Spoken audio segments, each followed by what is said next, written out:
I'm Sophia A. Jackson, and I'm the editor and founder of Afridiziak Theatre News. And today I'm joined by. Suzann McLean, CEO and Artistic Director of Theatre Peckham. Thank you.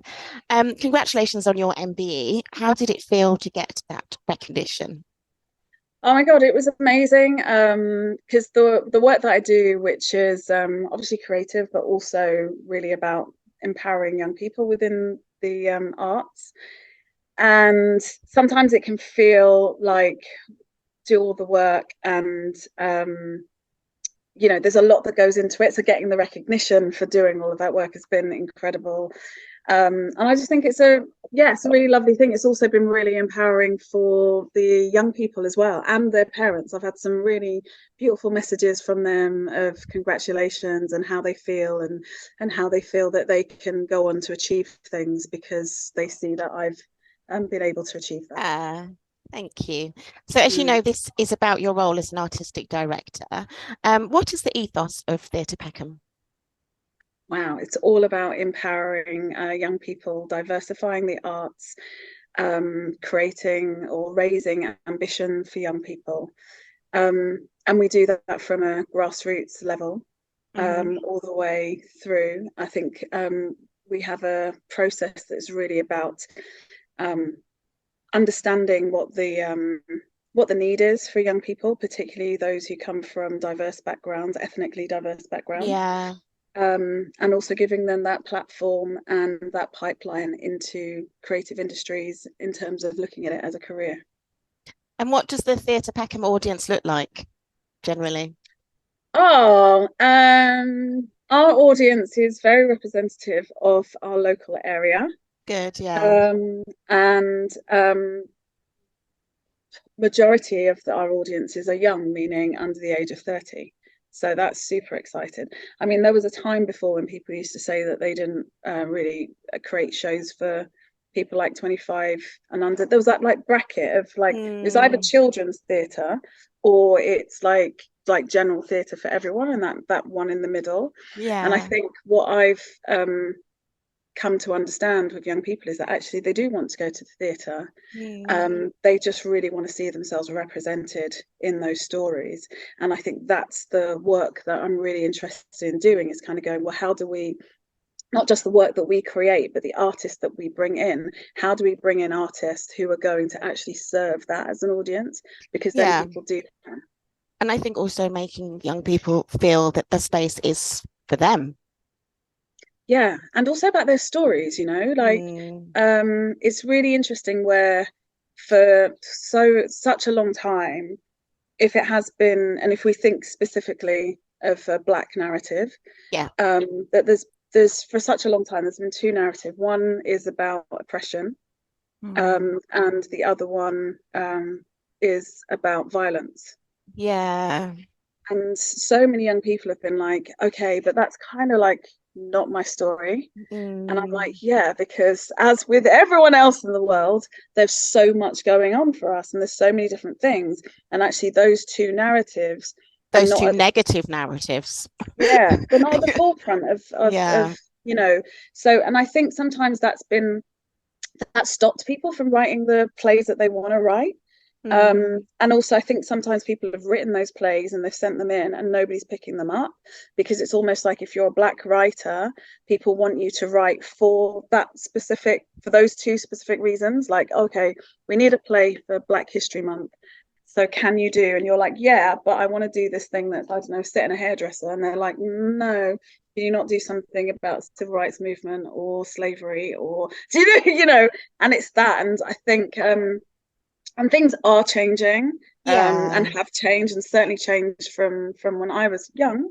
But younger. I think I think there's more to go. There's more to go. And what are the main challenges of being an artistic director? I'm hearing that the main challenge is funding. Is that the same for you guys as well? Yeah, I mean, and also because we're such a small arts organisation, and it's really tough. What my personal biggest challenge is money for paying people to deliver the work. Right. And I think you know, we have so many roles that are like multi-rolling. It's do you know what I mean?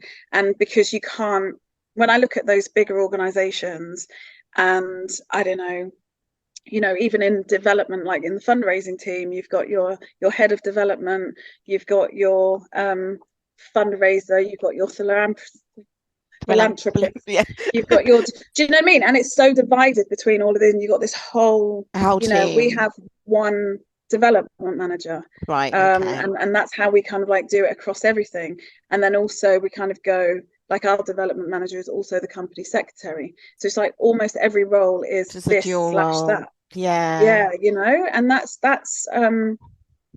where it's tough. And I think, you know, with funders out there, funders naturally want to fund projects, and I'm also like, yeah, but in order to have that stability of the work that we're achieving, we need to have that stability as an organization. So you need that core funding so that in the you first can look place, ahead. right? Yeah, there's nothing worse than running a project and it's coming to the end and the young people are like, oh, when's the next one? Right. And in your head you're like, I'm still like, you know, but if you have that core funding, it underpins all of that, so then you can plan and start to move forward. So that's big, massive challenge. I know a lot of people talk about audiences buying tickets late for shows. I think the interesting thing with Theatre Peckham and with a younger audience, they always bought tickets late, so that's not been a difference for us, because they buy tickets like they're going to the cinema, just on like, the day. Very rare. Yeah, do you know what I mean? Like, I've never, have I don't know, maybe I might have bought a cinema ticket the day before, but definitely like months in advance I've never bought a cinema ticket. No. So and they buy it like that, you know. So yeah, so but it's, yeah, lots of challenges, but I think out of the challenges, some really exciting things. Yeah, so what are you enjoying about being an artistic director? Now that's a question. What am I enjoying? Today in particular. Yeah, today in particular, like enjoying, like, we've just literally opened with our Rapunzel production. Yay. That's been super fun. I love in my job as an artistic director, it's really about the development of the young people. So like in our Christmas show, we have our young academy members who are in the show acting up against professional or alongside professional actors. So and then seeing the journey of the young people, and when I always try and recast the next year, and then hearing that, oh, such and such can't do it this year because they've got this professional job, I'm like, I'm really happy for them. But yeah, can they fit it in around the show? You know, so that's I think, and also shows that transfer from Theatre Peckham into other venues. And again, it's that thing of going, I think for new writers, and when I say new writers, I mean also people who are new to writing for theatre. Okay, so it's like their debut. Yeah, and they just need to see their work on stage.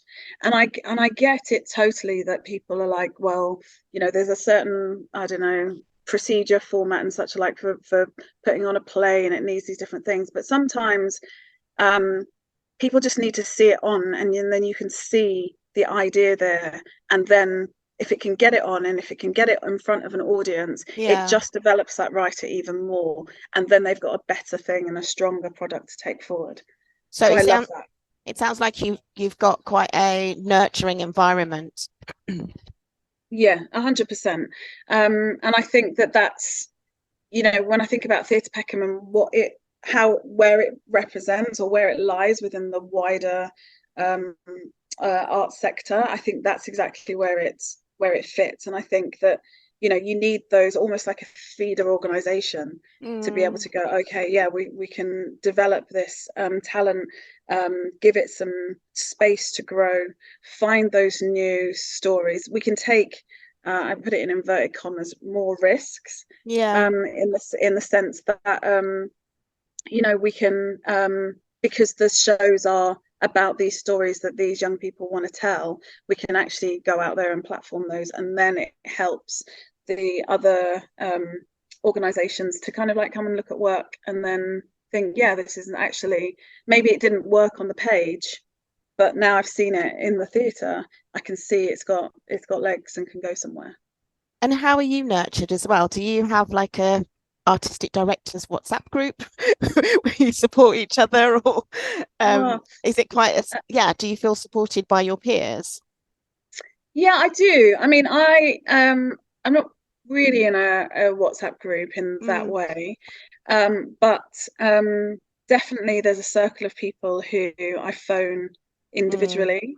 I think they're a mixture of like artistic directors, but they're also a mixture of people who have been in the industry in lots of different roles, who are genuinely interested in the development of new work and young people.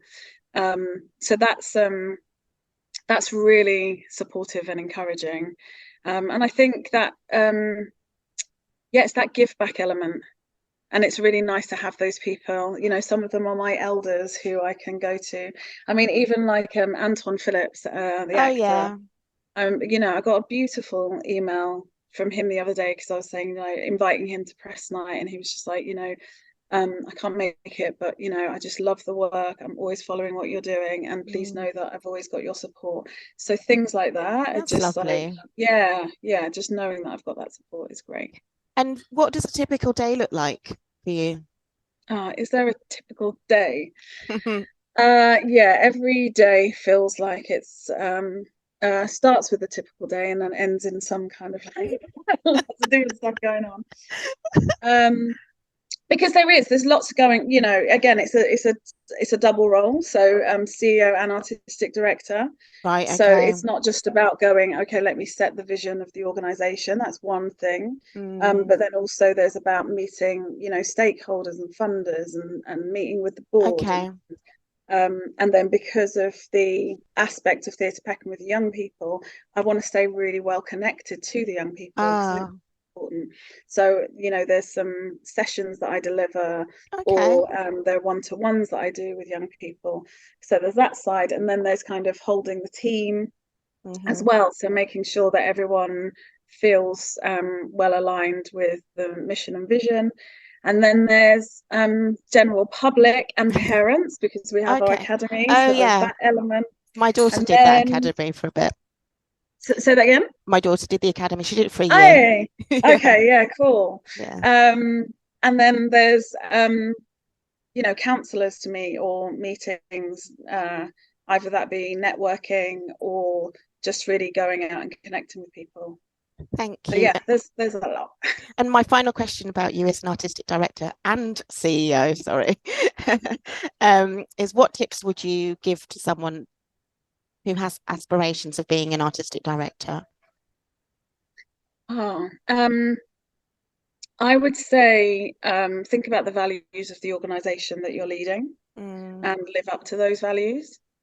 And I think that way you will always have whatever the community is that is for, you'll always have that community with you. Thank you.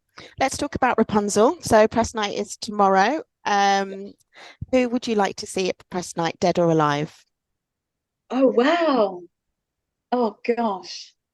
Michael Jackson. Okay. Has it got some Michael Jackson inspired choreography? Yeah, always. I don't think I don't think I have anything that doesn't have MJ vibes in there. So yeah, 100% Michael Jackson. If he could come down, that'd be amazing. So in your own words, what is this version of Rapunzel about? So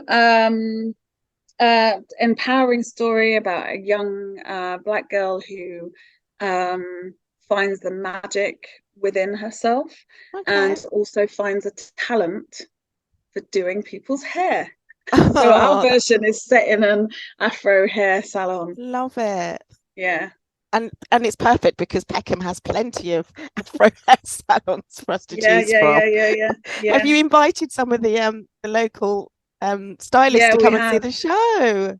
Yeah. And we've been to we filmed our trailer in a local salon just up the road. Love it. So yeah, it's cool. And so Jeffrey, and we had some workshops as well. We had workshops because there's a Shamara Roper who's a hairstylist. Yeah. So, and she's done some loads of wigs for the production. So we did some workshops on hair, and that was just amazing, you know, just being able to, you know, make sure we all know different variants of how to plait hair, how to do different styles, That what sounds products so to use. fun. Yeah, it was really, really good, and really kind of like just I think, was it all women at the workshops? I think so. It's just really lovely, you know, being Sounds it. together with a group of women and just like really just having that support group for hair. It And was, yeah, incredible. how amazing is that? That's your actual job. That's great.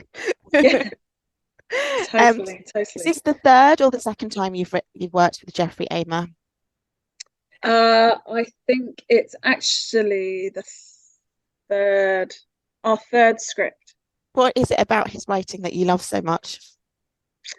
Jeff is really great for comedy, which I love. He's also really great at he's, you know, I think he's a real intellect at heart. So in terms of dissecting a traditional story, he does that really well, and then being able to bring that into the kind of like cultural diversity of the world that we want to set our plays in has been really great. So and then like he also wrote the lyrics for the songs as well, so that side of stuff is really super too. So it's just like, I just feel like Jeff really gets it on both sides. Gets the kind of like, you know, what is the mission and purpose of this as a story, and then how do we make that a strong cultural identity, which I think is really cool. Thank you. And finally, why should we come and see Rapunzel? Because it's fab. The music is amazing. It's going to be a good, fun night out, or afternoon if you're coming to a matinee, or morning if you're coming to a morning show. You've got a morning show. Oh wow, that's amazing. 10 o'clock shows for schools. Okay. Yeah. Yeah, but it's just fun, you know, when you're just like, oh, it's winter, it's cold outside, it might even snow, but you can snuggle up in a theatre and just laugh, and I think that's a good place to be. That is a good thing. Okay, thank you so much. And unfortunately I can't come to press night, but I am going to come and see it before the 24th of December. Amazing. Thank you. Thank you, Suzann. Take care.